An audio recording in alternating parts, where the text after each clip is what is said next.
네, 시청자 여러분, 5시 정치회의 시작하도록 하겠습니다. 자, 최종혁 반장, 이낙연 전 총리가 지금 가장 앞서 나가는 대선 주자로 알려져 있는데 오늘 본인이 후원회장을 맡았던 당선인들과 오찬을 했죠. 사실 부장도 저희들이랑 밥 먹을 때 아무 이유 없이 먹지는 않잖아요. 할 말이 있거나 부탁을 받거나 그런 입장이잖아요. 또는 배고플 때. 네, 맞죠. 그러니까 오늘 이낙연 전 총리가 자신 후원회장을 맡았던 당선이 한 20명 정도랑 이제 밥을 먹었는데 일단 당연히 당선을 축하하는 자리이긴 합니다. 그런데 예. 이 자리에서 전당대회 출마할 거냐, 어떻게 하시라라는 얘기가 나왔다고 하는데 자세한 얘기는 제 발제 때 전해드릴게요. 궁금하시죠? 아니, 이미 다 내용을 좀 봐서 그렇게 궁금하진 않은데 시청자들께 나중에 최종혁 반장이 자세하게 짚어줄 겁니다. 그리고 21대 국회가 며칠 남지 않았습니다. 이번에 처음으로 배지를 다는 당선인들, 또 새로 두 번째, 세 번째 달았어도 의원회 간에 방을 옮기는 의원들인데 서로 좋은 방을 찾기 위해서 경쟁이 붙었다고요? 네, 그렇습니다. 아파트에도 노약층이 있고 명당 자리가 있잖아요. 예. 의원회 간에도 그런 곳들이 있습니다. 그럼 좋은 자리를 차지하기 위해서 지금 의원들 눈치 싸움이 한참 진행 중입니다. 자세한 내용도 저도 최 반장처럼 이따 전해드리겠습니다. 알겠습니다. 본격적으로 자리에 앉아서 5시 정치회의 시작하겠습니다.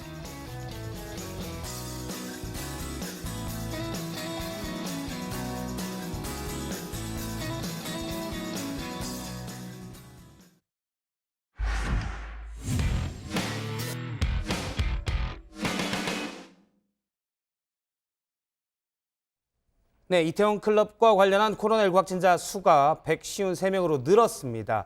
이 중 3분의 1 이상이 클럽에 직접 가지 않은, 그러니까 2차나 3차 감염자입니다.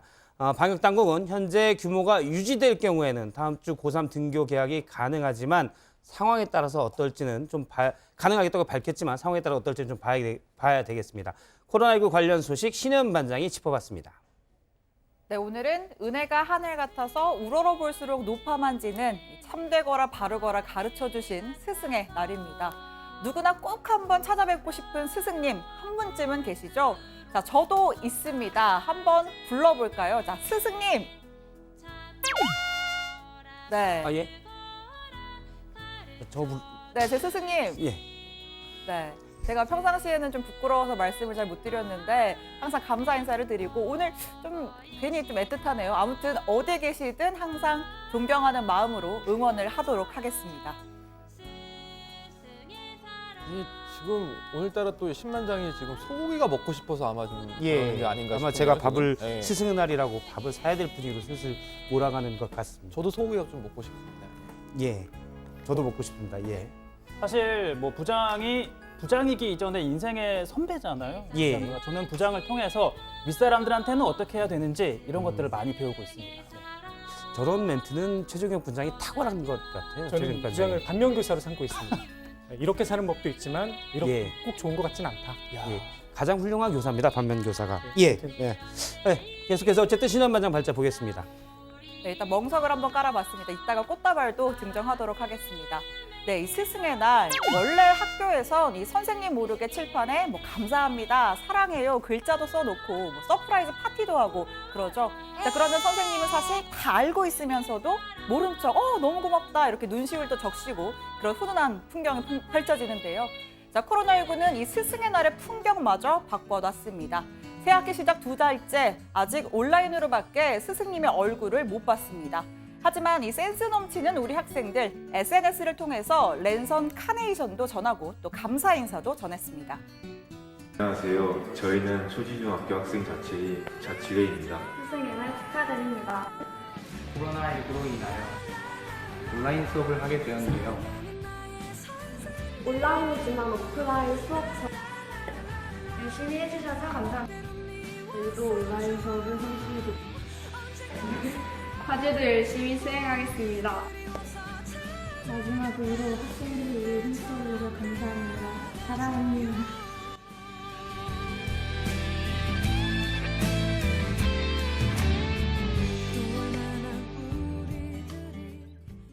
네, 경기 안산의 초지중학교 학생들입니다. 너무 예쁘고 사랑스러운데요.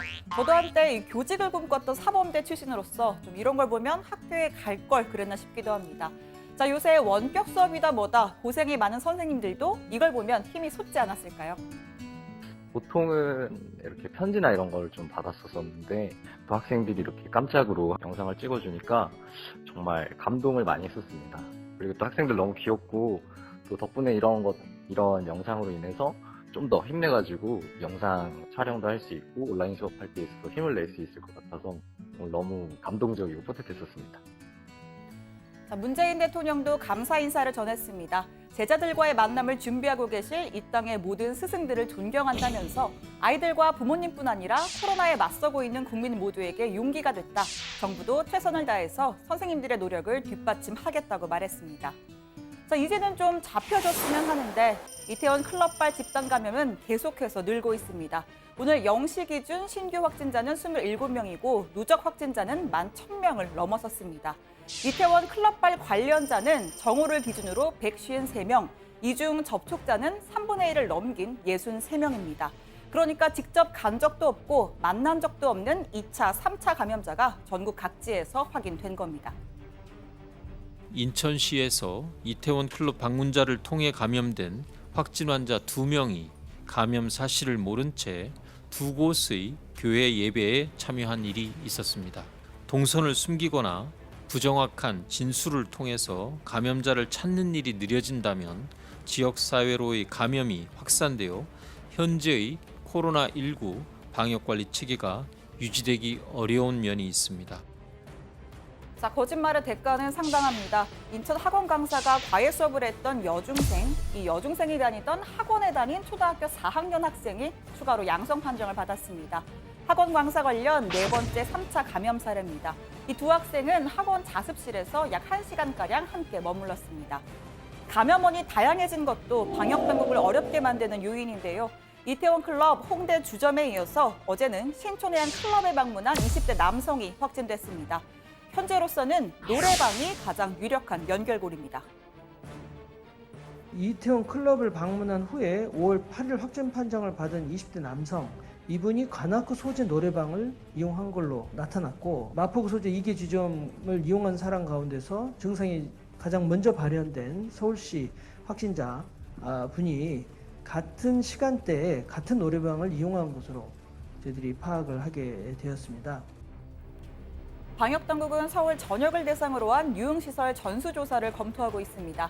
상황이 이렇다 보니 학생들의 등교 계약을 더 미뤄야 한다는 이야기도 나오는데요. 관련 청와대 국민청원은 공식 답변 기준인 20만 명을 돌파했습니다. 일단 입시를 앞둔 고3이 핵심인데 교육부는 고심 끝에 오는 20일 고3 등교 수업을 예정대로 시작하기로 했습니다. 여러 번 말씀드린 것처럼 고3은 여러 가지 일정 때문에도 그렇고 실제 등교가 필요하다는 그런 여론이 많음에 따라서 저희들이 등교를 하겠다는 말씀을 드리고요. 반면 조희연 서울시 교육감은 주말 상황을 지켜본 뒤에 판단해야 한다는 입장입니다. 등교 연기 결정을 가장 어렵게 하는 게 대입 일정이라면서 수능을 한 달 정도 미룰 가능성도 열어놓아야 한다고 강조했습니다. 고3 학부모님들 경우에는 상당히 상반되는 요구가 있어요. 불안해서 못 보내겠다. 반면에 또 학업 결손이라든지 그다음에 재학생과 재수생의 그 갭이 커지는 문제 이런 문제가 있기 때문에 어쨌든 좀 주말을 좀 지켜보자는 입장으로 이해하시면 될 것 같습니다. 불과 일주일 전만 해도 사회적 거리두기를 생활 속 거리두기로 전환하고 점차 일상으로 돌아가기 위한 준비를 하고 있었습니다. 단 한 곳에서의 집단 감염만으로도 일상은 이렇게 흔들릴 수밖에 없습니다. 좀 안타깝습니다. 오늘 청와대 발자 이렇게 정리합니다. 클럽발 2, 3차 감염 속출, 고3 예정대로 20일 등교. 네, 이태원 클럽 관련 확진자가 계속 늘고 있습니다. 오늘 낮에만 5명이 더 나왔죠. 네, 오늘 낮 12시 기준 수치인데요. 이 클럽과 관련된 확진자가 총 153명입니다. 직접 클럽에 방문을 해서 이 감염이 확인이 된 사람은 90명이고요. 그리고 나머지 63명은 이들의 가족이나 지인 또 동료, 그러니까 접촉자들인 겁니다. 현재까지 이태원 방문자 그리고 접촉자에 대해 약 4만 6천여 건의 검사가 진행이 되었는데요. 2차, 3차 이 감염이 전국에서 나타나고 있는 게 지금 가장 큰 우려할 사항입니다. 정은경 질병관리본부장은 이 신속하게 조사를 진행하고 있지만 이미 노출이 된 이 접촉자 중에서는 확진 사례가 더 늘 것으로 본다면서 특히 이번 주말 동안 이 다중이용시설 방문을 자제해달라고 요청했습니다. 클럽 관련 확진자와 주점, 노래방, 학원 등에서의 접촉으로 인한 지역사회 감염 사례가 증가하고 있어 이번 주말에는 특히 밀폐되고 밀집된 다중이용 시설의 이용과 모임을 자제해 주실 것을 당부드립니다. 네, 이태원 관련 3차 감염은 신분을 무직이라고 속인 인천 학원 강사 관련해서가 4명, 도봉구 노래방 관련이 2명이 있었고요. 또 홍대 주점 중심으로 퍼진 사례도 조사 중입니다. 특히 홍대 주점에서 확진자 가운데 최초 증상 발현자가 이태원 클럽 확진자와 동선이 겹칩니다. 같은 관악구에 있는 노래방을 방문했다고 합니다. 뭐 같은 일행이었나요? 아니면은 첫 번째 확진자가 다녀간 뒤에 그 방을 이용하다가 확진이 된 건가요? 네, 서울시는 두 확진자가 같은 방을 이용한 건 아니지만 모두 연결되어 있는 노래방 각 방의 공조 시스템이 정파 경로로 추정이 되는 상황이라고 설명을 했습니다. 방역당국은 클럽 관련 확진 사례가 발생하더라도 자가격리 중에 발병하는 경우는 방역 통제하에 있기 때문에 무엇보다 4차 전파를 막는 것이 최대 목표라고 밝혔습니다. 예, 그러니까 아직 확정된 건 아니지만 각 방을 연결한 공조 시스템으로 바이러스가 옮겨져서 감염이 될 수도 있다. 이거 이제 방역당국에서 가능성을 보는 거군요. 이건 좀 나중에 밝혀지면 상당히 좀 의미가 있을 것 같고, 아까도 이제 앞서도 살펴봤는데 교육부는 여러 입시 일정상 20일부터는 최소한 고3은 등교를 해야 된다. 이런 입장이지 않습니까? 아무래도 이제 그런데 시도교육 측에서는 반대의 목소리도 있습니다. 가장 중요한 건 역시 방역당국 판단일 텐데 질병관리본부 입장은 뭡니까? 정은경 본부장이 대답을 했는데요. 지금 정도의 규모가 유지가 되거나 조금 더 유행이 통제가 되는 그런 상황으로 간다면 고3들에 대한 등교 개학은 가능할 걸로 보인다는 의견을 중대본 내에서 논의를 했다라고 했습니다. 다만 방역당국은 이 지역사회 감염과 3, 4차 감염으로 인해서 또 다른 집단 발생이 불거진다면 또 개학을 재검토할 가능성이 있다는 점도 내비쳤습니다. 또 나머지 학년들에 대한 순차적 등교 시기는 이 유행 사항을 보고 좀 조정하는 게 필요하다는 의견을 교육당국에 전달을 했다고 설명했습니다. 예, 서울 구치소 교도관이 확진이 됐는데 이건 좀 또 파장이 클 것 같아요. 구치소도 사실 상당히 밀집된 시설이잖아요. 네, 그렇습니다. 일단 이 확진자와 밀접 접촉을 했다고 자진신고에 검사를 받은 서울구치소의 교도관이 확진 판정을 받은 것으로 확인이 됐습니다. 해당 교도관은 지난 9일 친구와 함께 결혼식을 다녀왔는데 이 함께 결혼식을 다녀온 친구가 확진 판정을 받았다는 이야기를 듣고 곧바로 검사를 받았다는 겁니다. 교도관과 친구 모두 이태원 클럽은 가지 않았고 대신 이 친구가 이태원 클럽 출입 확진자 접촉했던 또 다른 확진자가 갔던 이 코인 노래방에 방문했다는 겁니다. 그러니까 이 경로만 놓고 보면 교도관은 다단계 감염이 된 건데요. 이 4차 감염의 우려가 점점 커지고 있는 상황인 겁니다. 자, 서울구치소에는요, 현재 박근혜 전 대통령 등이 수감이 되어 있습니다. 그래서 뭐 이들의 접촉, 또 격리 여부에 좀 관심이 쏠릴 수밖에 없는데 일단 밀접 접촉 수용자는 없는 것으로 전해지고 있습니다. 자, 박사방 운영자인 조주빈의 경우에는 이 교동과 동선이 좀 겹치는 부분이 있어서 지난 14일 이 재판에 출석하지 않고 이 격리된 뒤에 검사를 받았다고 하는데요. 자, 현재 동선이 겹친 수용자와 직원은 모두 270여 명입니다. 자, 일단은 예방조치 차원에서 서울 서초동 서울 법원 종합청사도 폐쇄는 했고요. 왜냐하면 거기에 있는 이 수감자들이 재판을 받으러 오기 때문에 일단 그렇게 된 거고 예정된 재판도 모두 연기를 한 상태입니다. 다만 구속 전 피의자 신문 등 급박한 사건의 경우에는 특별 법정을 마련을 해서 진행할 예정이라고 합니다. 예, 앞서 이제 노래방으로 인한 감염 전파 얘기를 했는데 서울시에서는 이 공조 시스템으로 전염이 됐을 가능성도 있다고 보고 있는 거고 근데 이제 좀 더 부연을 하면 정은경 질병관리본부장은 이제 공조 시스템으로 옮겨졌을 가능성은 좀 낮고 비말 상태로 바이러스가 있다가 감염이 됐을 가능성을 현재로서 크게 본다. 좀 더 구체적으로 보면 이제 그렇게 되겠군요. 알겠습니다. 해외 소식을 좀 살펴보도록 하겠습니다. 미국과 중국의 갈등이 점점 커지고 있는데 트럼프 미국 대통령이 한 인터뷰에서 뭐 중국과 모든 관계를 끊을 수 있다 이렇게 얘기를 했죠. 네, 그렇습니다. 트럼프 대통령이 폭스 비즈니스와 인터뷰에서 코로나19 책임론에 대해서 이야기를 하다가 중국을 벌 주는 방안에 대해서 질문을 받자 한 이야기입니다. 들어보시죠. There are many things we could do. We could do things. We could cut off the whole relationship. Now, if you did, what would happen? You'd save $500 billion if you cut off the whole relationship. Look, at what point? 네, 그러면서 뉴욕 증시에 상장한 중국 기업도 열심히 살펴보고 있다 이렇게 답변을 해서 한마디로 중국 기업이 미국에서 자금을 조달하지 못하도록 막겠다는 취지입니다. 하지만 실현되기 어려운 얘기인데요. 중국산 부품과 소비재 없이 생활한다는 건 미국뿐 아니라 세계 대부분의 나라가 불가능합니다.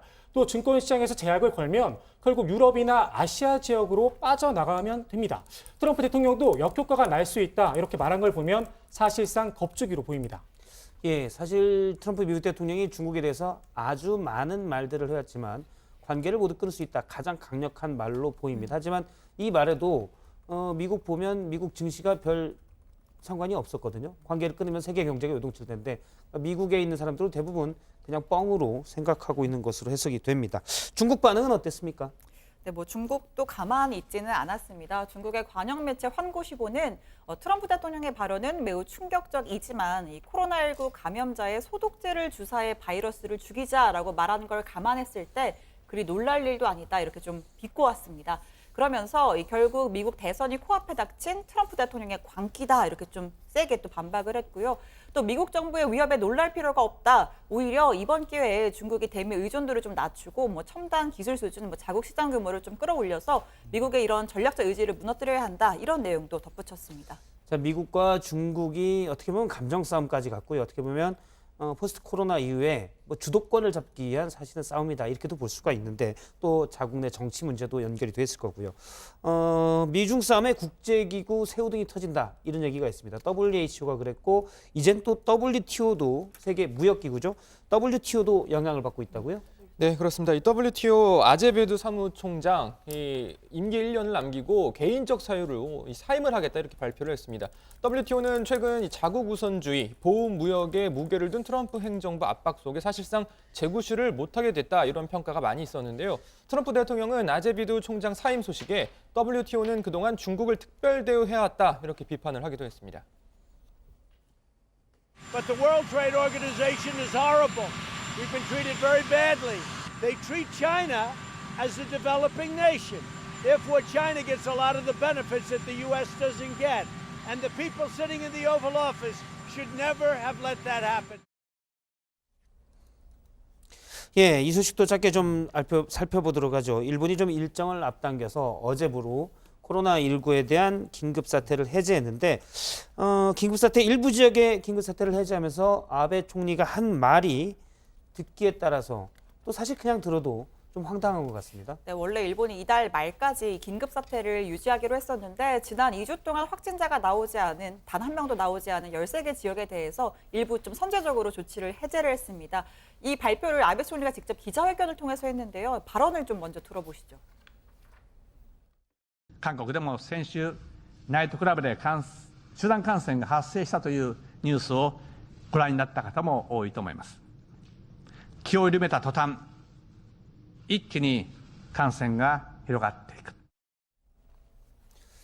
예, 뭐 제가 얘기해도 아베 총리가 제 말을 듣지는 않겠지만 뭐라고 답을 해야 될지 조금 난감한 상황입니다. 사실 따지고 보면 일본에서는 매일 뭐 우리나라 이태원 발 확진자만큼 숫자가 지금도 나오고 있지 않습니까?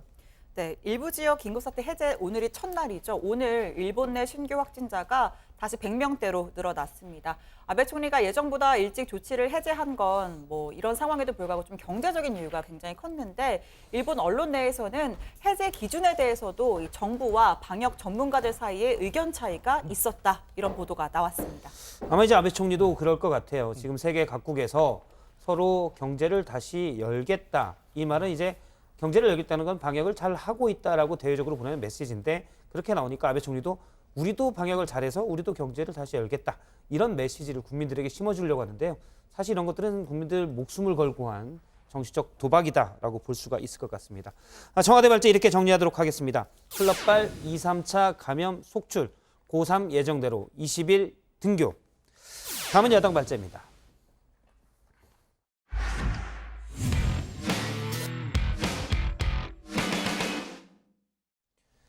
네, 이낙연 전 총리의 움직임이 본격화되고 있습니다. 지난 총선에서 후원회장을 맡았던 21대 총선 당선인들과 오늘 점심을 먹었습니다.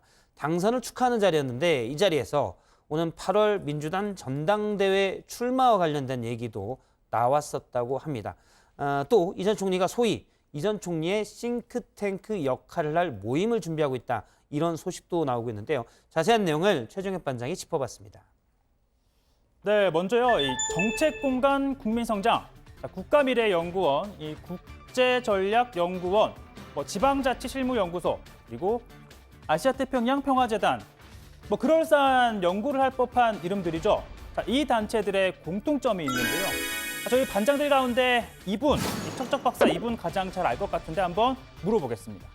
자, 조익신 반장. 저요? 딴짓하고 있었던 건 아니죠? 아닙니다. 집중하고 있었습니다. 제가 발제를 할 때 조 반장이 유독 좀 집중을 안 하고 다른 짓을 한다라는 소문이 들려서 불러봤는데요. 박성태 부장을 잘못 알고 계신 거 아닐까요? 네, 그럴 저는 리가요. 굉장히 열심히 보고 있습니다. 자, 그럼요. 자, 제가 조금 전에 말했던 이 연구단체의 공통점 뭔지 아시나요? 문 대통령을 보좌하는 싱크탱크로 알고 있는데 맞나요? 틀렸습니다. 제가 착각을 했네요. 척척 박사가 아니었는데 문재인 대통령이 아니라 역대 대통령들의 싱크탱크를 제가 나열한 거였습니다. 자, 제가 다시 한 번 더 좀 설명해 드릴게요. 조 반장은 카메라 꺼주세요. 네, 잘 모르네. 네. 자, 문재인 대통령, 박근혜 대통령, 박근혜 전 대통령, 그리고 이명박 전 대통령, 노무현 전 대통령, 이렇게 전직 대통령들의 싱크탱크였습니다. 자, 하나는 맞춘 거죠. 네, 문재인 전 대통령의 싱크탱크였죠. 자, 이건 모두 대선을 앞두고 출범시키거나 기존의 연구소를 확대 또 개편하곤 했었는데요. 정치, 경제, 사회, 문화 등 이 철학을 공유하는 전문가들이 참여를 합니다. 학교에서 크게 활약하고 계신 교수님들과 전문가들이 대거 참여해 주셨습니다. 물론 중진, 신진학자들이 골고루 참여하고 있습니다. 진보, 보수, 중도의 구분 없이 각 분야에서 실력 있는 분들이 두루 참여하셨습니다. 이제 우리의 수권 능력에 대해 더욱 자신감을 가질 수 있게 됐습니다. 네, 이런 싱크탱크에서 만들어진 국정 운영의 비전과 또 구체적인 정책들은 대선의 주요 공약으로 탄생하기도 하죠. 자, 그리고 참여한 인사들 정부의 주요 요직에 발탁되기도 합니다. 자, 일단 현 정부만 보더라도요. 이 조윤재, 조대엽, 국민성장 출신입니다. 서훈, 그리고 송영무, 박능후, 이정옥, 김수현 등 많이 들어본 이름들이죠. 2012년 대선 당시 담쟁이 포럼에 참여했던 인사들입니다. 자, 갑자기 왜 이런 얘기를 하냐고요? 자, 여권의 유력한 차기 대선 주자 이낙연 전 총리가 이런 싱크탱크를 출범시킬 거란 소식이 전해지고 있기 때문입니다. 자, 개인적으로 하던 공부 모임을 확대 그리고 개편할 것으로 보이는데요. 자, 전남지사 시절 이낙연 전 총리는 주말마다 서울로 와서 공부 모임을 가졌습니다. 자, 총리로 지낼 때도 한 달에 2번 정도는 공부를 했다고 하고요. 그 덕분에 국회에서 이렇게 답변할 수 있었다라고 밝힌 바 있습니다. 김원봉은요? 뭐요? 김원봉이요. 안 들리세요? 네, 잘 못 들었습니다. 김원봉. 김원봉이요? 네, 설명드릴까요? 네. 네, 2015년이었을 것입니다.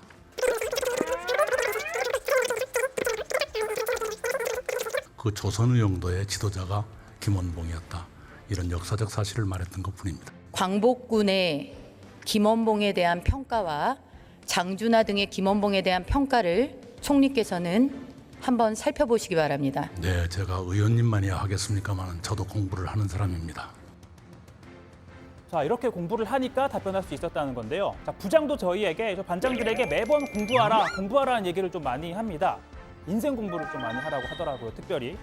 자, 그래서 다음 발제는 제가 좀 공부를 해야 할 수 있는 분야로 준비했는데요. 원격 의료 관련된 겁니다. 자, 현행법에 따르면요. 의료인은 의료기관 내에서만 진료를 해야 한다고 되어 있습니다. 물론 예외가 있긴 하고요. 자, 그런데 현재 정부는 의료진과 환자가 직접 만나지 않고 상담을 하고 처방을 내려주는, 그러니까 비대면, 그러니까 접촉을 하지 않고 진료를 하는 걸 허용하고 있죠. 이 코로나19 사태로 한시적으로 이렇게 허용을 한 겁니다. 자, 이번 이 코로나19 사태를 계기로 청와대와 정부가 비대면 의료 서비스를 적극적으로 검토를 하고 있습니다. 자, 사실 정부는 2년 전 이를 추진하려다가 의료계 그리고 여당 내 일부 반대의 목소리로 접었던 바 있는데요. 하지만 최근 이 김명현 청와대 사회수석이 자, 이번에 한시적으로 좀 해보니까 긍정적인 평가도 있어서 이 검토를 하고 있다라고 밝혔고 정부도 긍정적인 입장입니다. 기재부도 비대면 의료 도입에 적극 검토가 필요하다는 기본 입장을 지속적으로 견지해오고 있습니다. 한국판 뉴딜 10대 중점 과제 중 일부로 이미 시행 중인 비대면 의료 시범 사업 그리고 코로나 계기로 새로 한시적으로 지금 도입된 시범 사업 확대를 위한 인프라 보강하고 확대하는 내용이 지금 구상 중에 있고 구체화되고 있습니다. 자, 이에 최대집 대한의사협회 회장, 환자의 진료는 대면이 원칙이다. 편의성이나 경제적 목적으로 이 원격 의료가 추진되어선 안 된다라고 했는데요. 물론 정부나 여권에서는 비대면 진료, 원격 진료가 아니라 비대면 의료라는 용어를 쓰고 있긴 합니다.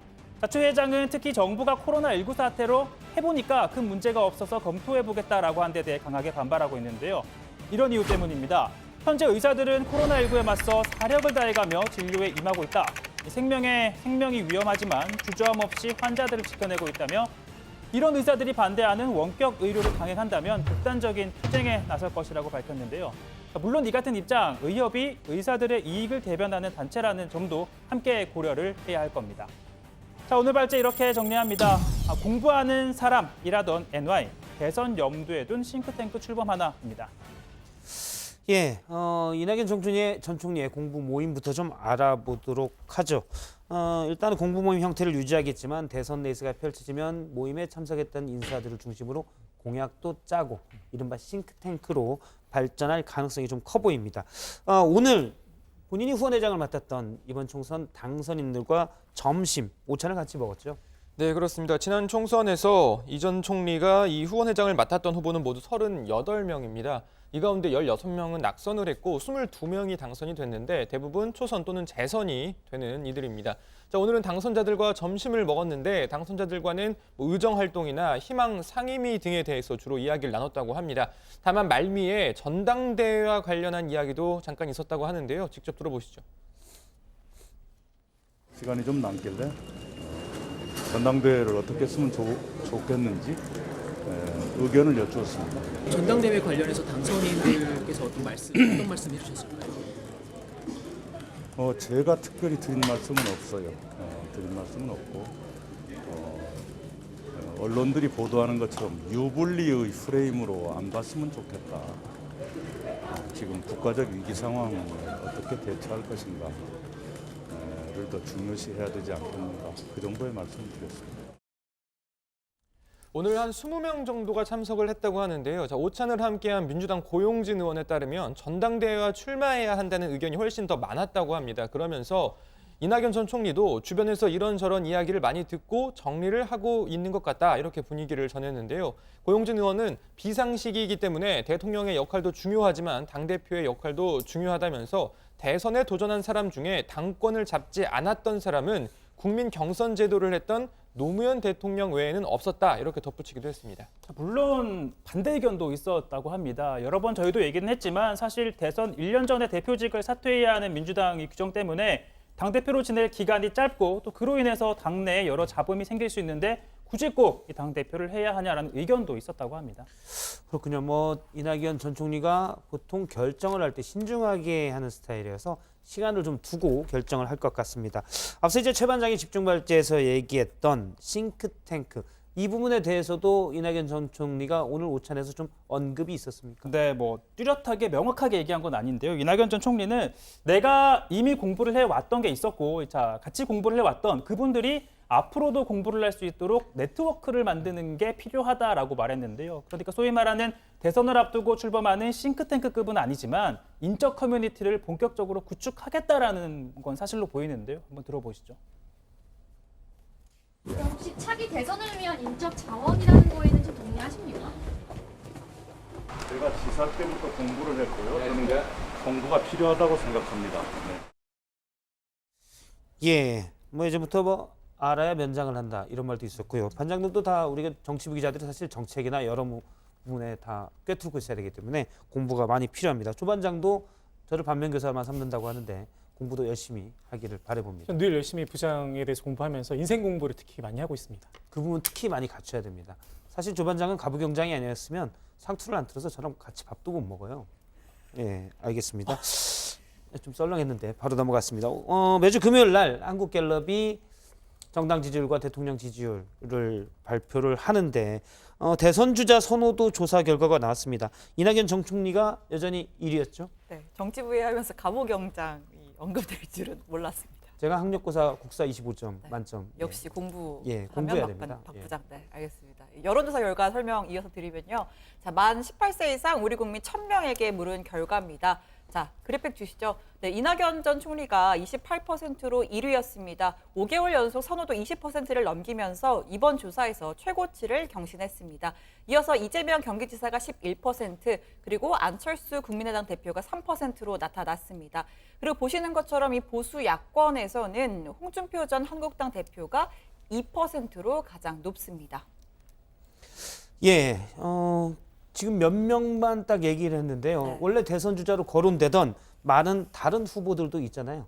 일단은 좀 유의미한 선호도가 나와야 이렇게 좀 언급을 하는데요. 수치가 나오고 언급을 하는데 일단 뭐 아시다시피 갤럽 조사 같은 경우에는 객관식이 아니라 주관식으로 대답을 좀 하기 때문에 다른 조사보다는 수치가 좀 낮게 나오는 편이긴 합니다. 자, 아까 그래픽 다시 한번 보여주시면요. 황교안 전 대표, 유승민 의원, 박원순 시장, 윤석열 검찰총장이 1%를 기록했습니다. 사실 총선 직전까지 황교안 전 대표가 한 8% 정도가 같은 조사에서 나왔었는데 종로에서 이 전 총리에게 패한 뒤에 사실상 좀 정치권에서 좀 존재감이 작아지면서 좀 잊혀져가는 존재가 된 거 아니냐 이런 해석도 일각에서 나옵니다. 그러네요. 한때 이제 야권의 가장 유력한 대선 주자였지만 총선에서 이렇다 할 리더십을 보여주지 못하면서 지금은 거의 앞서 갤럽 조사만 놓고 본다면 잊혀져 가고 있는 모습이 되고 있습니다. 그렇지만 종로에서 뭐 지역 장학재단을 설립한다고 하는 등 활동을 이어가고 있기 때문에 황 전 대표 입장에서는 좀 재개의 발판을 다지는 것으로 보입니다. 자, 기부금 논란도 잠깐 짚어보도록 하죠. 더불어시민당의 윤미향 당선인이 이사장이었던 바로 정의기억연대 관련인데요. 정치권에서도 좀 얘기가 나오고 있습니다. 통합당에서 이 정의기억연대에 갔던 기부금 중에 국고 보조금이 있는데 이 부분이 제대로 해명이 안 돼 있다 의혹을 제기했죠. 네, 그렇습니다. 통합당 곽상도 의원의 주장인데요. 정의연의 전신인 정대협이 2016년부터 현재까지 서울시와 여가부, 동부가 역사재단으로부터 19억 6,500만 원을 받았는데 그 관련 자료를 공개를 했습니다. 받았다고. 그런데 이 가운데 올해 받은 걸 제외하고 지난해까지 지급된 13억 4,300만 원은 의무적으로 공시를 해야 합니다. 그런데 곽 의원이 공개한 바에 따르면 지난해 5억 4천만 원을 공시하고 2016년부터 18년까지는 보조금이 없었다고 공시를 했다고 합니다. 즉 8억 원이 제대로 공시되지 않았다는 건데요. 곽 의원은 정 의원은 국고보조금 사용 내역을 투명하게 밝혀야 하고 보조금을 준 중앙부처와 지자체도 특별감사를 해서 문제가 있으면 지체 없이 수사 의뢰를 해야 된다 이렇게 촉구를 했습니다. 네, 민주당도 오늘 당 지도부에서 원내 지도부에서 관련돼서 입장을 내놨는데 김태년 원내대표가 좀 얘기를 했습니다. 일단 회계 논란 관련돼서는 정의기억연대가 투명하게 밝혀야 되고 하지만 그런 이유로 정의기억연대에 30년 활동을 폄훼해서는 안 된다. 이렇게 얘기를 했죠. 네, 그러니까 핵심은 이 기부금 논란, 회계 논란과 이 정의연의 활동 취지는 따로 떼서 봐야 한다는 겁니다. 김태년 원내대표는 기부금에 대한 논란은 사실관계를 확인하면 된다. 행안부에서 기부금 출납부를 받아 확인을 하기로 했으니 조금만 기다리면 이 사실관계를 국민들이 다 알 수 있게 된다라고 말했습니다. 그러면서 진실을 밝히기 위해서 정의연과 함께 노력하겠다고 강조했습니다. 들어보시죠. 정의기억연대의 헌신적인 활동 덕분에 일본군 위안부 피해자 문제의 심각성과 일제의 잔인함이 전 세계에 알려졌고 공론의 장으로 나올 수 있었습니다. 지난 30년간 역사와 정의를 바로 세우기 위해 헌신해온 정의기억연대의 활동이 부정되어서는 안 됩니다. 기부금 회계 처리에 실수가 있었다면 바로 잡으면 됩니다. 김혜영 최고위원 역시 비슷한 취지의 발언을 내놨는데요. 다만 회계 처리 문제에 대해서는 정 의원의 인권운동에 대한 진정성을 인정하는 것과는 분리해서 정 의원이 좀 더 투명하게 해명할 필요가 있다 이렇게 강조를 했습니다. 피해 할머니에 의하여 회계 처리와 관련한 의혹이 제기된 만큼 정의연과 윤미향 당선자께서는 기부금품 등의 사용 내역에 대하여 투명하게 공개해야 할 것입니다. 정의연과 윤미향 당선인의 기부금품 등 사용 내역의 투명한 공개를 통해 관련한 의혹을 불신시키고 위안부 인권운동에 더 많은 추진력이 확보될 수 있기를 기대합니다. 예, 저도 김태년 원내대표나 김혜영 최고위원과 비슷한 생각인데 일단 정의기 의견대가 위안부 피해자 할머니들을 위한 활동 30년 동안 해왔고 사실 이 부분에 많은 역사를 바로 세우는 역할을 했었잖아요. 이 부분 당연히 인정을 해야 되고 다만 국민성금 또 국고보조금도 들어가 있었고 했기 때문에 회계 부분은 투명하게 또 정의기 의견대가 밝히는 게 필요하다고 봅니다. 그렇다고 해서 시민단체 활동을 절대 비하하거나 폄훼해서는 안 되고요. 자, 오늘 기사 이렇게 정리하도록 하겠습니다. 민주당 정의기획연대 기부금 논란으로 활동을 부정해선 안 돼. 다음은 고석승반장 발제입니다.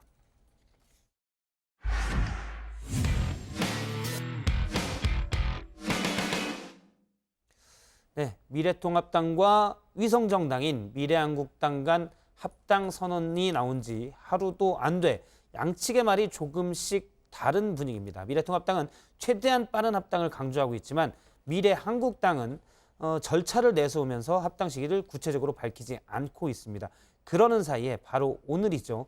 위성정당인 미래한국당은 오늘 원내 교섭단체 자격으로 약 19억 원의 국고보조금을 또 타가게 됐습니다. 관련 내용 고석승 반장이 짚어봤습니다. 주호영 미래통합당 대표 권한대행과 원유철 미래한국당 대표는 오늘 미래통합당과 미래한국당의 조속한 합당을 추진하기로 하였습니다. 양당 대표는 이를 위해서 합당 논의기구를 구성해서 조속하게 논의를 마무리하기로 하였습니다.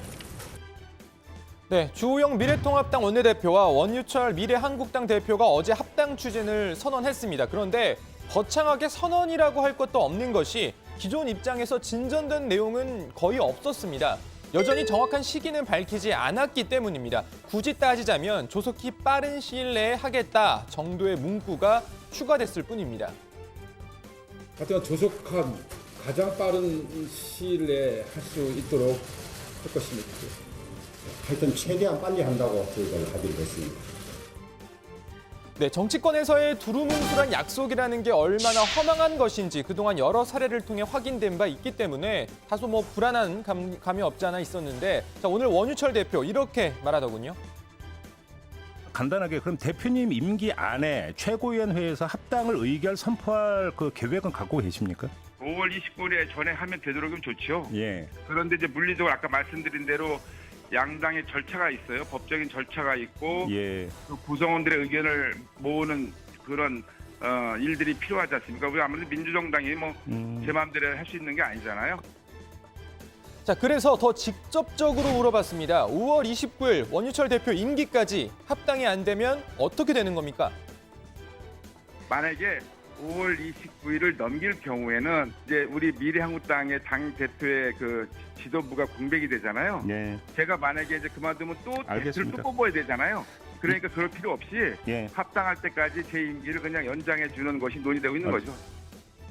자, 그런데 어제 주호영 원내대표는 원유철 대표와의 회동 직후 이렇게 말한 바 있습니다. 미래한국당 지도부 임기 연장에 대해서는 동의를 아니 저희들은 임기 연장 문제는 들은 바가 없습니다. 혹시 오늘 한국당의 독자 교섭단체 관련한 얘기도 좀 나누셨나요? 아니 그런 이야기 전혀 없었습니다. 예, 조속한 합당을 한다고 했기 때문에 그런 이야기를 할 수 있는 여지가 없죠. 네, 이 원유철 대표와 주호영 원내대표 두 사람 발언의 온도차가 느껴집니다. 그러니까 합당 추진 기구를 만들겠다는 것 외엔 사실상 더 진전된 건 없는 셈입니다. 여전히 합당 시기는 불분명하고 원유철 대표의 임기 연장 방안도 그대로 논의 중인 것으로 보입니다. 자, 물론 원유철 대표 측은 합당 후 떠나겠다는 입장을 오늘 밝히기도 했습니다. 아무튼 그러는 사이 올해 2분기 정당 보조금이 오늘 지급됐습니다. 110억 원을 모두 11개 정당에 나눠줬는데요. 20대 국회 기준 원내 교섭단체 지위를 갖고 있는 덕분에 미래한국당은 더불어민주당과 미래통합당에 이어 세 번째로 많은 9억 원 안팎의 보조금을 받았습니다. 지난 시간에도 말씀드렸지만 정당 보조금은 정당의 보호와 육성을 위해 국가가 국민의 세금으로 주는 돈입니다. 보호와 육성, 그러니까 곧 합당을 하겠다는 정당이 보호와 육성을 목적으로 하는 보조금을 받아야 하는 이유가 뭘까요? 자, 미래한국당 소식은 들어가서 좀 더 다뤄보고요. 미래통합당 소식입니다. 주호영 원내대표가 어제부터 본격 활동에 나섰습니다. 앞서 보신 대로 원유철 한국당 대표도 만났고요. 김태년 민주당 원내대표도 만났죠. 그리고 어제와 오늘 취임 인사도 열심히 다녔습니다. 유인태 국회 사무총장과 만난 자리에선 최근 부친상을 당했던 주호영 원내대표가 감사 인사로 말문을 열었습니다. 먼 거리에 오셨어요. 아이 무슨 위로가 다 차장들도 다 고맙습니다. 간부들은 다 아시죠? 여기 뭐 소개 따로 우리끼리 비서실장, 법제실장이고 입법차장, 사무차장.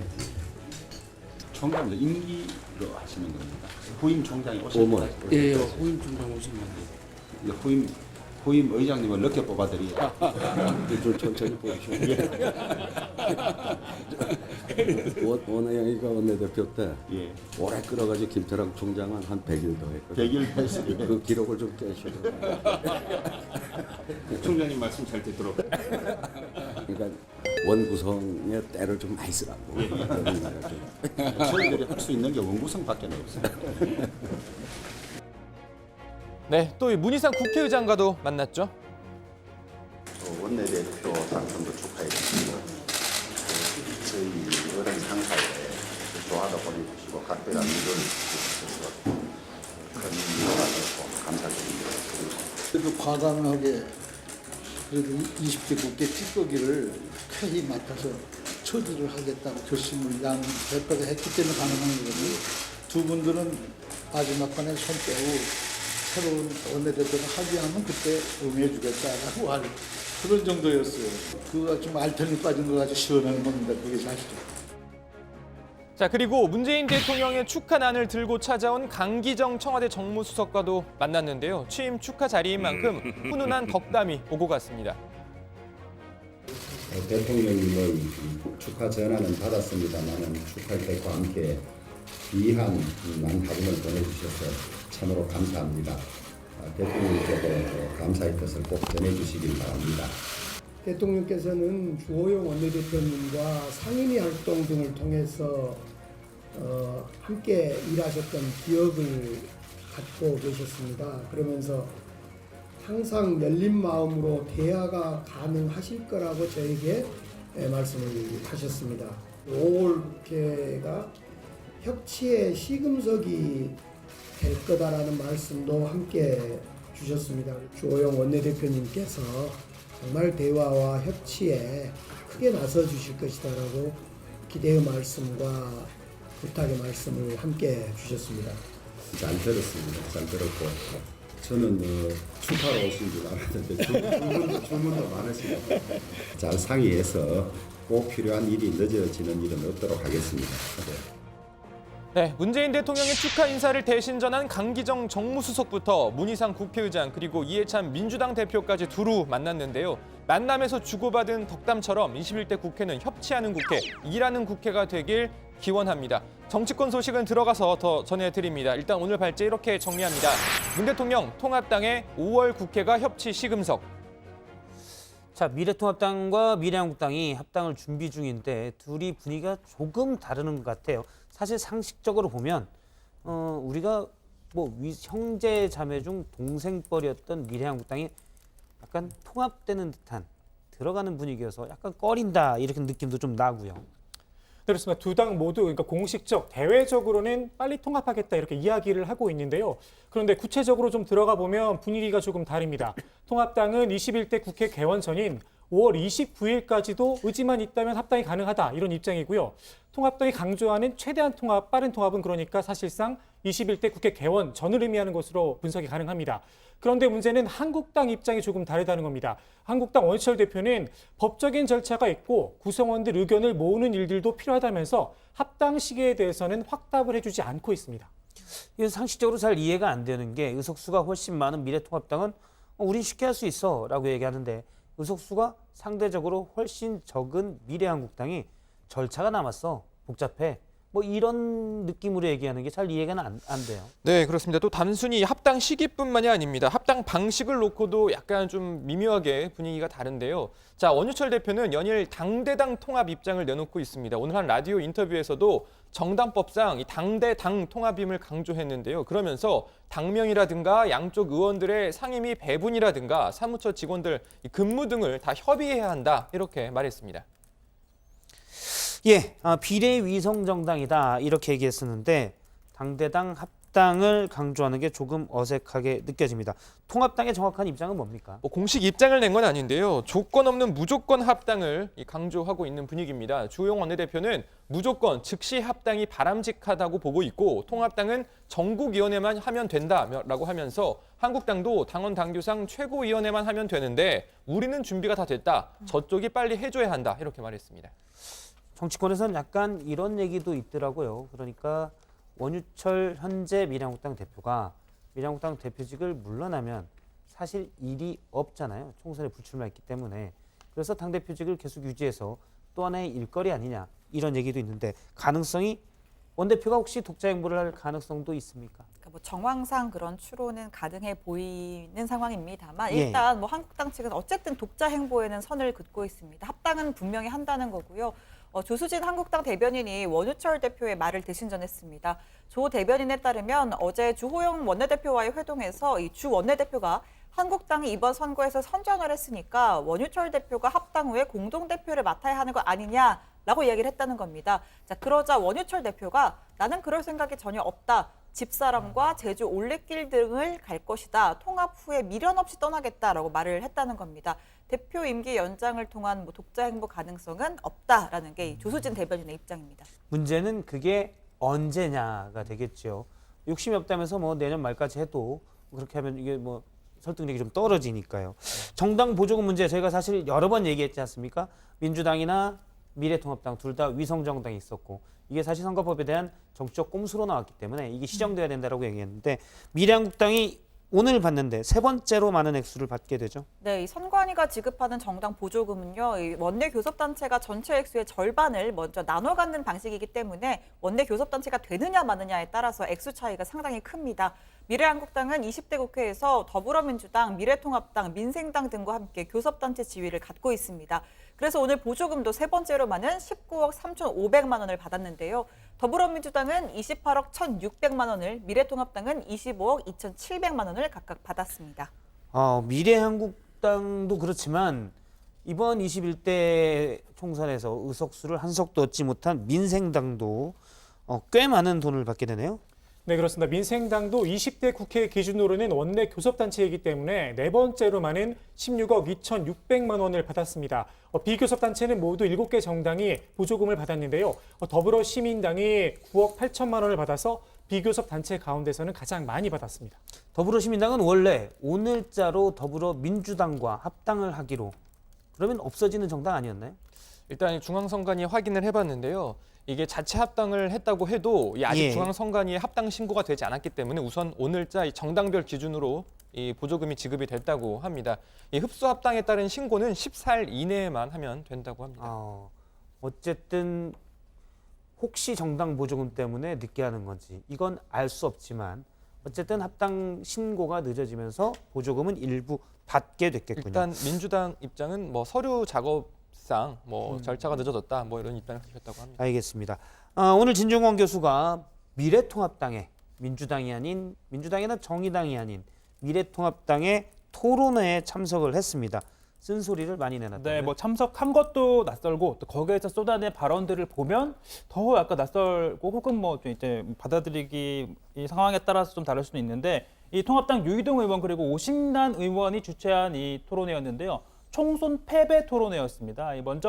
면전에서 이 통합당 의원들이 앉아 있는 면전에서 진중권 전 교수가 강한 표현의 쓴소리를 쏟아냈는데요. 심지어 통합당은 뇌가 없다, 브레인이 없다라는 표현까지 등장했습니다. 까놓고 얘기할게요. 그냥 통합당에는 그냥 뇌가 없어요. 브레인이 없습니다.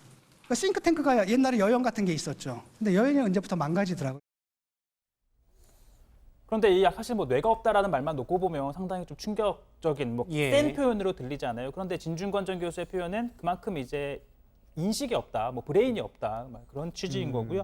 앞서 말한 바에 여의도 연구소나 이런 부분이 정책연구원 역할하고 어떻게 보면 싱크탱크, 브레인 역할을 했는데 이 부분 역할이 잘 안 됐다 이런 맥락도 좀 들어가 있는 거거든요. 그래서 이제 기자들이 이제 그런 말을 한 배경이 뭐냐라고 물어봤는데 직접 토론회를 마친 뒤에 이렇게 설명했습니다. 한번 들어보시죠.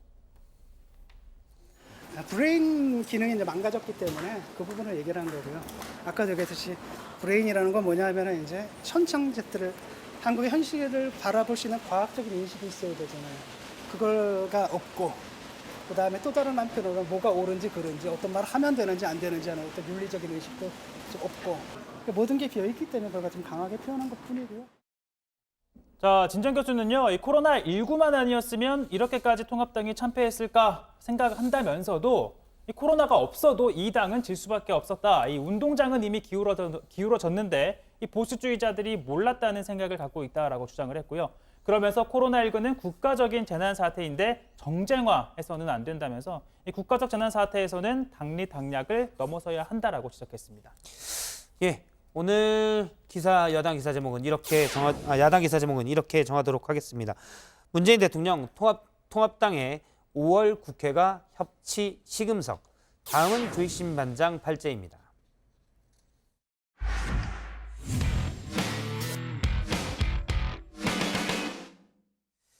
예, 요즘 여의도 이삿짐 센터가 대목을 맞았다고 합니다. 21대 국회 개회를 며칠 앞두고 국회 입성에 실패한 의원들이 의원회관에서 방을 빼고 있기 때문인데요. 이 빠진 방에는 새로운 의원들이 이제 자리를 잡을 텐데 이른바 명당 자리를 차지하려는 의원들의 눈치 싸움이 치열하다고 합니다. 관련 내용을 조익신 반장이 짚었습니다.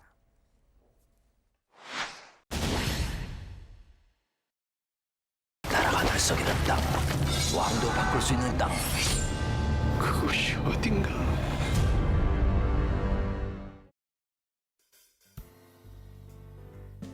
(4년마다) 돌아오는 국회의원회관 청약 시즌이 시작됐습니다. 21대 국회 입성에 실패한 의원들이 눈물을 머금고 짐을 빼기 시작한 가운데 벌써 빈 의원실을 놓고 명당 자리를 차지하려는 물밑 신경전이 치열합니다. 아파트 청약이 갑전순이라면 의원회관 배정은 선수, 그러니까 짬순입니다. 때문에 초선 의원이라면 눈치껏 적당한 자리를 골라 청약을 넣는 게 중요합니다. 다정의 사무실 자리 배치도입니다. 지금 박선태 부장이 차지하고 있는 자리 원래 제 자리였습니다. 창가 옆에 양지 바른 곳이었는데 지금은 이렇게 춥고 어두운 자리로 제가 자리를 옮겼습니다. 박 부장이 짬으로 저를 밀어낸 겁니다. 저 같은 일을 당하지 않으려면 청약 전략을 잘 짜야 합니다. 그러려면 우선 명당 자리가 어딘지부터 알아야 합니다. 아파트에 노열층이 있듯이 의원회관에도 선호하는 층수가 있습니다. 10층 건물인 의원회관은 6층부터 8층까지가 노열층입니다. 이 가운데서도 한강 조망권을 확보하거나 국회 분수대가 보이는 곳이 으뜸으로 꼽힙니다. 정세균 총리가 썼던 718호가 대표적입니다. 정 총리가 총선에 불출마하면서 이번에 매물로 나가게 됐는데 이미 청약 경쟁률이 50대 1을 넘어섰다고 합니다. 일단 한강과 양화대교가 한눈에 내려다 보이는 조망권을 갖추고 있습니다. 여기에 관우는 덤입니다. 내리 6선에 국회의장 그리고 국무총리까지 좋은 기운이 넘쳐난다는 겁니다. 718호보다는 조금 못하지만 706호, 714호, 816호도 좋은 자리로 꼽힙니다. 선호층이 있다면 인기가 없는 층도 있겠죠. 이것도 아파트와 비슷합니다. 3층과 4층 저층 구역입니다. 다시 말해서 초선 의원들을 위한 자리입니다. 물론 이 자리 가운데도 일부 명당 자리가 있긴 합니다. 역시 이번에 매물로 나온 454호입니다. 문희상, 이만석, 2명의 국회의장을 배출한 기운이 좋은 곳입니다. 층수나 조망권에 관계없이 의원실 호수가 가진 정치적 의미 때문에 인기가 높은 당도 있습니다. 518호, 615호인데요. 5.18 광주 민주화운동과 6.15 남북 공동선언을 의미합니다. 615호가 이번에 비워집니다. DJ 정신 계승을 정치적 자산으로 삼고 싶은 의원이라면 욕심을 내볼 만한 자리입니다. 전직 대통령이 썼던 방들도 상징적 의미 때문에 선호도가 높습니다. 물론 정직 대통령에 대한 평가에 따라서 호불호가 갈리긴 합니다. 312호 이명박 전 대통령이 쓰던 방인데요. 이 방을 물려받은 더불어민주당 조홍천 의원은 이번 21대 국회에선 방을 바꾸기로 했습니다. 이런저런 설명을 길게 늘어놨지만 사실 명당이냐 아니냐가 뭐가 중요한가 싶기도 합니다. 어디서든 의원 생활 열심히 해서 재선, 3선, 4선 성공하면 본인 있는 그 자리, 명당 자리가 될 텐데 말입니다. 제가 말씀드린 명당 자리들 누가 차지하는지 꼭 체크해 놔야겠습니다. 21대 국회가 끝날 때쯤 의정활동 제대로 평가해 보겠습니다.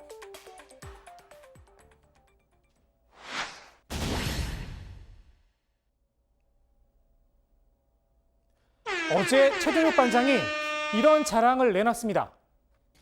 예, 관련돼서 얘기를 좀 더 앉아서 해보도록 하겠습니다. 그런데 최 반장 발제에서 마지막에 저는 오랜만에 그분께 한번 연락을 드려봐야겠습니다. 그분이 누군가요? 미나 모르나요, 미나? 아무 말 말고 전화 한 받는 사람이 있는데. 미나? 신미나 씨? 아니면 김미나 기상캐스터? 아무튼 부러우면 지는 건데 부러웠습니다. 최근에 최 반장처럼 특정한 분과 전화 통화를 해서 화제가 된 분이 있습니다. 바로 열린민주당 최강욱 대표입니다. 문재인 대통령과 7분간 통화를 했다는데 이렇게 보도자료까지 냈습니다. 내용을 좀 보시면 총선 과정에서 동고동락한 열린민주당 후보들과 당원들께 격려와 안부 인사를 전해달라. 서로 위로하면서 협력하는 과정이 참 보기 좋았다. 빠른 시일 내에 편하게 같이 식사라도 할 수 있는 기회를 갖자. 열린민주당을 향한 문 대통령의 애정이 뚝뚝 묻어나는 듯합니다. 이걸 불편하게 본 분들도 있습니다. 지난 총선에서 열린민주당과 날성군방을 벌였던 더불어민주당 인사들입니다. 최 대표가 문 대통령과 친분을 지나치게 과시했다. 통상적으로 대통령과 대화 내용은 오픈하지 않는다고 지적을 했습니다. 일부 언론엔 여권 핵심 인사들의 입을 빌려서 문 대통령 최강욱 축하 전화, 최가 먼저 요청해 이뤄진 것이란 기사까지 나왔습니다. 논란을 지켜보던 최 대표도 발끈했습니다. 전화해달라고 한번 해봐라. 그 전화가 오느냐라고 라를 세웠습니다. 사실 대통령이 새롭게 선출된 정당 지도자와 통화하는 건 특별한 일은 아닙니다. 미래통합당 주호영 원내대표도 문 대통령과 8분간 통화를 했습니다. 다만 밖으로 알리지 않았을 뿐입니다. 원내대표 선출되시고 문재인 대통령 축하 전화 연락 받으셨나요? 선출되던 날 대통령으로부터 전화를 받았습니다. 축하 메시지하고 지금 코로나19로 위기 상황이니까 시급한 2차 팬데믹 이런 걸 방지하기 위한 조치들에 적극 좀 협조해달라는 그런 말씀을 들었습니다. 통화 논란을 둘러싼 논란, 지난 총선 때 생긴 앙금 때문입니다. 민주당 입장에선 21대 국회에서 열린당을 털고 가느냐, 안고 가느냐, 관계 설정 문제도 걸려 있습니다. 당장 차기 전당대회에서 핵심 이슈로 부상할 가능성이 큽니다. 당권 주자로 꼽히는 민주당 우상호 의원은 통합론에 힘을 실었습니다. 열린민주당과 또 우리 더불어민주당의 어떤 뭐랄까요, 이념과 지향이 크게 다르지 않기 때문에 저는 당 지도부가 새로 들어서면 열린민주당과의 통합도 자연스럽게 추진해야 된다 이렇게 생각하고 있습니다. 다만 통합은 절대 없다고 선언한 이해찬 대표는 에둘러 선을 그었습니다. 177석만으로도 국회 운영에 어려움이 없다는 겁니다. 정치권 일각에서는 우리가 180석이 아니고 177석이라는 것을 강조하는 말씀을 제가 들은 바가 있습니다. 우리가 177석이라고 해서 180석을 가지고 있는 거의 효과를 못 누리는 게 아닙니다. 모든 상식 있는 정치인들이라면 필요하다면은 다 동의할 수 있는 그런 국회 운영과 처리 방식을 우리가 충분히 동의를 받아낼 수 있다고 저는 생각을 합니다. 이 대표의 임기가 끝나는 8월 달까지는 열린당과 합당 논의는 어려울 걸로 보입니다. 오늘 국회 발제 이렇게 정리합니다. 의원회 간 명당 경쟁 모시 중한 뒤. 예, 아마 300명의 의원들 방 배정을 어떻게 하느냐 궁금한 분들도 있을 텐데 국회 사무처에서 그냥 하는 것은 아니고 각 당 원내대표들이 이제 정하게 되죠. 네, 일단 국회 사무처는 이 기존 이 회관에 머물던 의원들에게 이 며칠까지 나가달라 그러니까 뭐 비우는 작업만 하고요. 새로 누가 들어갈지는 각 당 원내대표가 의원들의 의견을 취합해서 결정을 합니다. 앞서 뭐 조익신 반장이 설명을 해줬지만 관례상 선수가 높은 의원들에게 우선권이 있고요. 선수가 낮으면 나이, 그것마저도 같으면 뭐 추첨 등을 통해서 결정을 합니다. 아마 이제 전직 대통령이 전에 대통령이 썼던 의원회관을 쓰면 약간 기분도 의원들이 좋을 것 같은데 앞서 발제를 보니까 민주당 조응천 의원의 경우 상대 당인 당시 이제 한나라당의 이명박 전 대통령의 의원회관을 썼다.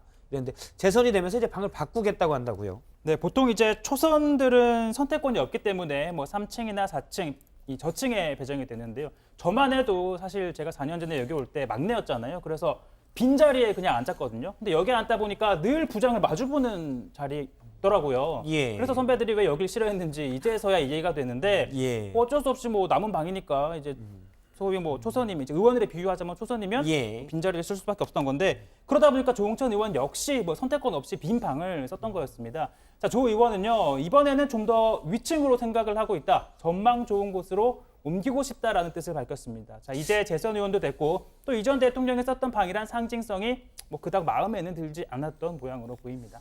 뭐 전직 대통령이 썼던 방 중에 또 비는 의원회관에 그 빈 호실 그런 곳이 없습니까?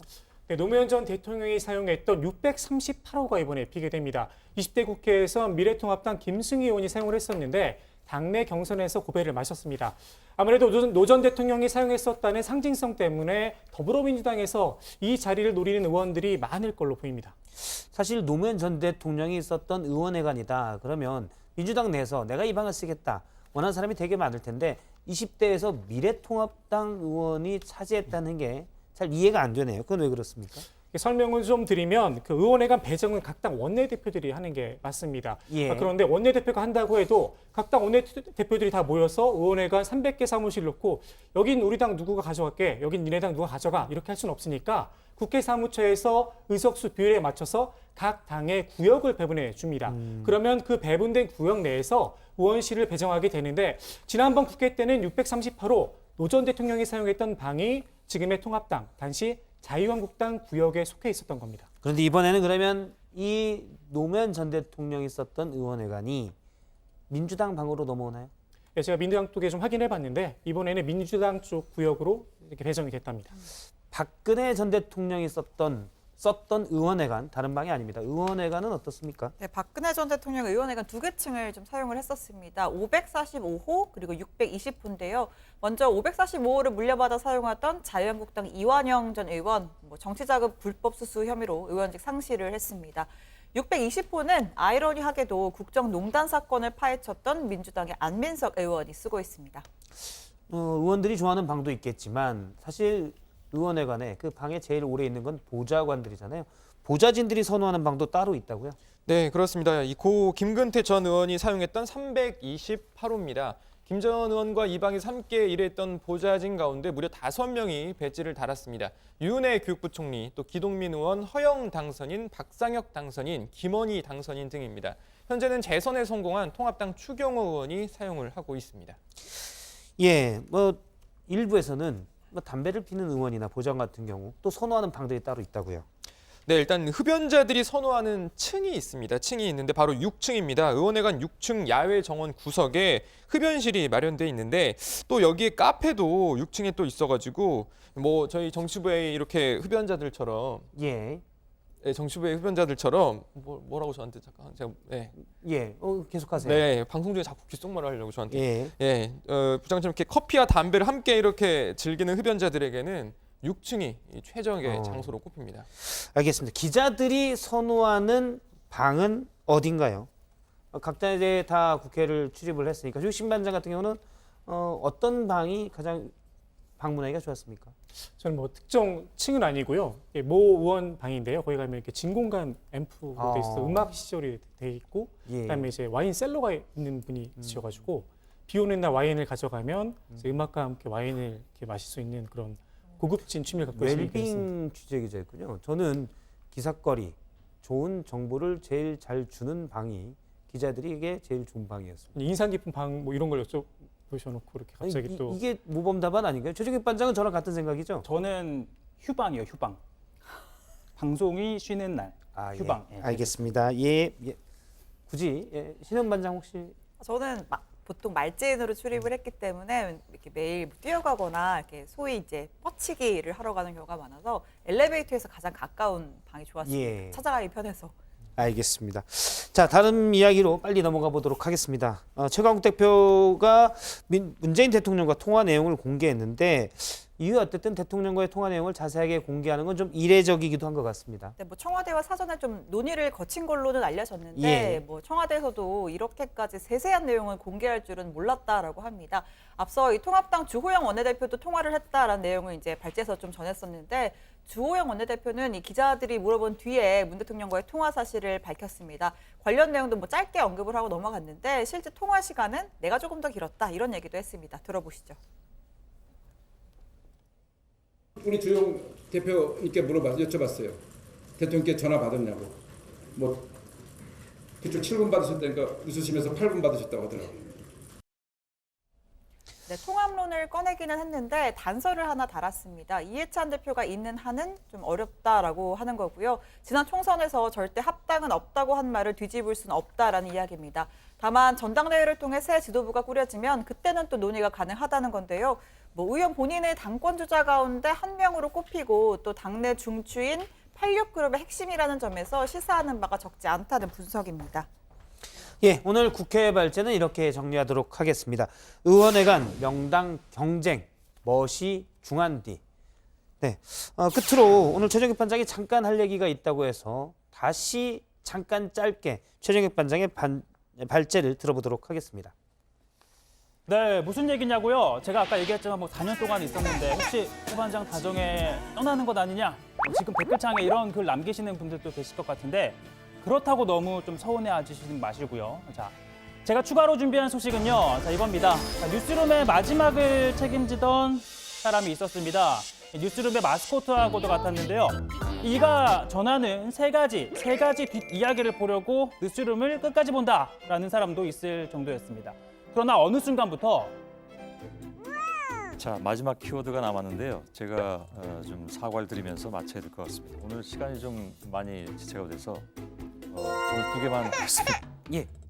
네, 이렇게 마지막 방송이다 보니까 이런 날이 좀 많았죠. 하루 이틀 반복이 되니까 이런 일도 있었습니다. 굳이 다 읽어드리진 않겠습니다만 아무튼 이런 글이 올라왔었습니다.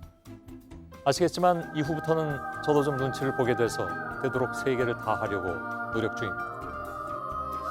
자, 그래도 3개를 준비했다가 2개밖에 전해드리지 못하는 일이 빈번하게 발생을 하자 이번엔 아예 이렇게도 해봤죠.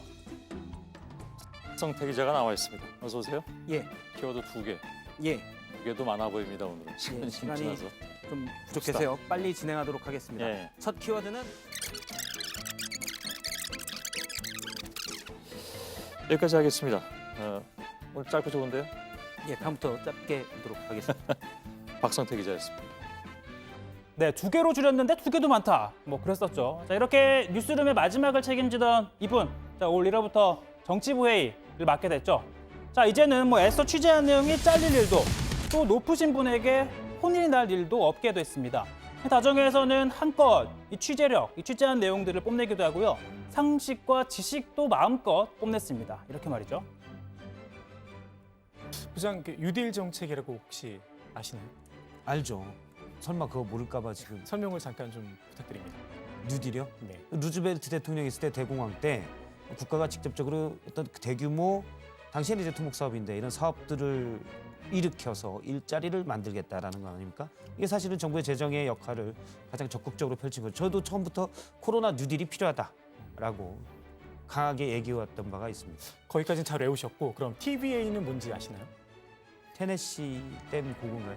예, 맞습니다. 테네시 댐 고고인데 피해서, 예. 거기까지 네, 테네시 개발 공사를 네, 이렇게 상식이 많으신 분입니다. 부장 자, 오늘 그리고 이 뉴스룸에서는 늘 구박을 받던 입장에서 이제는요 황당한 소리를 하는 반장들을 혼내기도 합니다. 부장은 오늘 끝나고 뭘 하실 생각이십니까? 조익신 반장에겐 안 가르쳐 줌입니다. 굳이 제가 왜? 알겠습니다. 영화관 가자고 제가 제안을 하려고 했는데 아무튼 요새 영화관에 가면 또 코로나 잠시만요. 제가 조 반장과 영화관을 같이 봐주시면 안 돼요? 예, 안 돼요. 표는 사드릴 수 있지만 같이 가는 건 안 됩니다. 자, 이렇게 당선인과 밥을 제대로 먹게 되는데 이낙연 전 총리가요. 조익신 반장이 볼 때는 어떻습니까? 새로 구축을 한다고 볼 수 있는데요. 예. 궁금한데 그런 경우에는 밥값을 누가 내게 될까요? 이낙연 전 총리가 내지 않을까요? 근데 제가 물어본 건 답은 간단히 하고 다시 저한테 물어보네요. 아니, 갑자기 궁금해서 그 김영란법이랑 관계가 없나 싶어서. 의원들은 김영란법 대상이 일단 아닙니다. 국회의원들은. 김영란법 취재 제대로 안 했었군요. 그래서 그 때문에 말이 많았는데. 예. 네. 예. 아유 통쾌하다. 예. 알겠습니다. 자, 그렇게 근 5달 동안 형님 같은 부장, 이 형님 리더십을 보여주면서 다정회를 이끌었던 박성태 부장이요. JTBC 주말 뉴스룸을 책임지게 됐습니다. 자, 쉽게 말해서 승진을 한 건데요. 자, 박수 보내드리고요. 자, 사실 저희도 놔드리긴 싫지만 이 평일에도 일하고 주말에도 일을 하라라는 건 부장한테 좀 가혹하죠. 자, 저희는 열심히 또 활기차게 이 회의를 할 테니까 박성태 부장은 앞으로 이 주말 뉴스룸에서 한 걸음 더 들어가 주실 것을 응원하겠습니다. 자, 그렇다면 또 궁금한 건 새롭게 정치부 회의를 주재할 이분 누구냐고요? 아, 제가 승진하냐고요? 뭐 시켜만 준다면 뭐 저는 잘할 자신이 있습니다. 자, 이거 농담이고요. 자, 아직까지는 저희가 이렇게 베일에 좀 짜놨습니다. 뭐 알 것 같기도 하고 모를 것 같기도 한데 자, 궁금하신 분들은 다음 주 월요일 5시 정치부의 본방송을 통해 확인해 보시길 바랍니다. 예, 좀 길게 최종혁 반장이 잘 설명을 해줬는데요. 다음 주부터 5시 정치회의가 세트를 이곳 상암동 창조관으로 옮기고요. 앵커가 또 바뀝니다. 앞서 이제 제가 주말 뉴스를 책임진다고 하니까 주말로 가냐. 지금 한민용 앵커가 그대로 하고요. 저는 주말 뉴스의 여러 부분들을 담당하는 역할을 맡게 됩니다. 네, 새 앵커가 누군지 가장 궁금할 텐데 반장들은 다 알고 계시죠? 네. 저도 알고 있는데 굳이 새 앵커가 밝히지 말라고 그래서 월요일 날 5시 정치부에서 공개될 예정입니다. 아주 뛰어난 앵커가 올 예정이고요. 특히 시청자 여러분들 도움으로 지난 약 넉 달여간 잘 해왔던 것 같습니다. 특히 중간에 코로나19 뭐 특보도 하고 그래서 제가 좀 시간대도 바뀌고 왔다 갔다 했었는데 그동안 시청해주신 여러분 고맙고요. 월요일 오후 5시부터는 오늘 준비한 정치부의 소식은 여기까지고요. 네, 월요일 오후 5시부터는 뛰어난 새 앵커와 함께 다시 시작하도록 하겠습니다. 시청해주신 여러분 고맙습니다.